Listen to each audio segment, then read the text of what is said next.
Hai, ini adalah indukan cana orna jenis orna tipinis, jenis yang mungkin udah mulai langka ya. Mukanya tadi ada sedikit keributan karena memang itu udah jadi siklus perkawinan mereka. Mereka berkelahi, setelah berkelahi kawin, bertelur. Saat dia mau memulai kawin lagi, mereka bahkan ribut lagi. Nah, di saat ribut itu kita harus benar-benar perhatiin karena kalau sampai parah, salah satu bisa ada yang mati.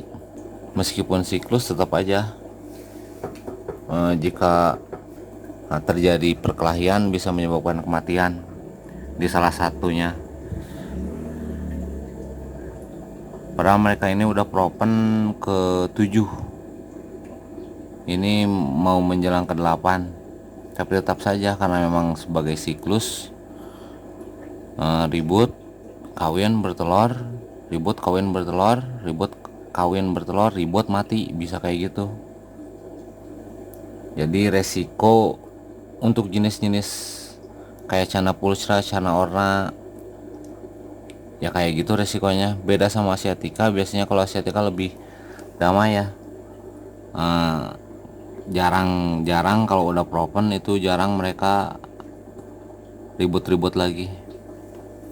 Biasanya kalau udah waktunya biasanya kawin, bertelur, bahkan biasanya sering baru 1 atau 2 hari mereka langsung kawin lagi. Sama juga sih untuk jenis-jenis blue purser ataupun orna kayak gitu. Cuma bisa dipastikan kalau dibiarin si jantan nggak jagain dulu betina, biasanya siklus perkelahiannya lebih serius dibanding kalau kita satuin sampai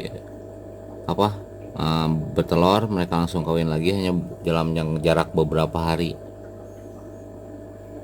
Tapi tetap aja mereka harus selalu ribut dulu.